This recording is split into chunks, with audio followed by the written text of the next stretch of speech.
നിർമ്മാതാവ് സെഞ്ചുറി കൊച്ചുമോൻ കമലിനെ വിളിച്ചിട്ട് പറഞ്ഞു ഒന്ന് ചെന്നൈയിലേക്ക് വരണം. അങ്ങനെ കമൽ ചെന്നൈയിൽ വന്നു. അപ്പോൾ പറഞ്ഞു ഒരു സ്കൂൾ ഓഫ് ഡ്രാമയിൽ നിന്ന് പഠിച്ചിറങ്ങിയ 2 ചെറുപ്പക്കാർ ഇവിടെ ഉണ്ട് എന്ന് പറഞ്ഞാൽ അവരെ പരിചയപ്പെടുത്തി. അതായിരുന്നു ഇന്നത്തെ പ്രശസ്ത സംവിധായകനും തിരക്കഥാകൃത്തൊക്കെയായ രഞ്ജിത്ത്. പിന്നെ രഞ്ജിത്തിന്റെ തന്നെ സഹപാഠിയായ നിർമ്മാതാവൊക്കെയായ അലക്സ് കടവിൽ. അപ്പൊ ഇവരൊരു ഒരു കഥ ഇവര് സെഞ്ചുറി കൊച്ചുമോന്റെ അടുത്ത് പറഞ്ഞു. അത് മോഹൻലാലിനോട് ഫോണിലൂടെ പറഞ്ഞു. മോഹൻലാൽ ആ കഥ ഭയങ്കരമായിട്ട് ഇഷ്ടപ്പെട്ടു.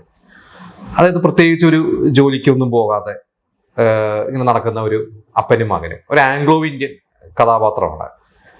അപ്പോൾ കഥ മോഹൻലാലിന് ഭയങ്കരമായിട്ട് ഇഷ്ടപ്പെട്ടു. മോഹൻലാൽ പറഞ്ഞു ഇത് നമുക്ക് തന്നെ നിർമ്മിക്കാം. അതായത് സെഞ്ചുറി കൊച്ചുമോനും മോഹൻലാലിനും കൂടിയുള്ള ഒരു ബാനറാണ്, അവരുടെ ചിയേഴ്സ് എന്ന് പറഞ്ഞ ബാനറിൽ നിർമ്മിക്കാം, കമലിനെ കൊണ്ട് സംവിധാനം ചെയ്യിപ്പിക്കാം എന്ന് പറഞ്ഞു മോഹൻലാൽ. അങ്ങനെയാണ് ഓൾറെഡി കമൽ മോഹൻലാൽ നല്ല ബന്ധമാണ്. മോഹൻലാലിനെ വെച്ച 2 സിനിമകൾ കമൽ ചെയ്തിട്ടുള്ളതാണ്. അപ്പോൾ കമലിന് കഥ കേട്ടിട്ട് കമലിനും ഇഷ്ടപ്പെട്ടു. അപ്പോൾ കമൽ പറഞ്ഞു ഇത് ഞാനധികം നമുക്ക് അത്ര പരിചിതമല്ലാത്ത ഒരു പശ്ചാത്തലമാണ്, ഒരു ഫോർട്ട് കൊച്ചി, ആംഗ്ലോ ഇന്ത്യൻ, അച്ഛൻ മകൻ എന്ന് പറയുമ്പോൾ അധികം പരിചയമല്ലാത്തൊരു പശ്ചാത്തലമാണ്. അപ്പൊ നമുക്കൊന്ന് ഫോർട്ട് കൊച്ചിയിൽ പോവാം എന്ന് പറഞ്ഞ്. അപ്പൊ രഞ്ജിത്ത് അന്ന് പുതുമുഖമായതുകൊണ്ട് രഞ്ജിത്തിന്റെ കഥ, രഞ്ജിത്തിന്റെ തിരക്കഥ എഴുതാൻ രഞ്ജിത്തിന് അന്ന് അത്ര ഒരു കോൺഫിഡൻസ് ഒന്നും ഇല്ലാത്തതുകൊണ്ട് ഷിബു ചക്രവർത്തിനെ തിരക്കഥ എഴുതാൻ വിളിച്ചു. അങ്ങനെ ഷിബു ചക്രവർത്തി, രഞ്ജിത്ത്, കമലൊക്കെ കൂടി ഫോർട്ട് കൊച്ചിയിൽ പോയി. ഇവരവിടെ റൂമൊക്കെ എടുത്ത് താമസിച്ച്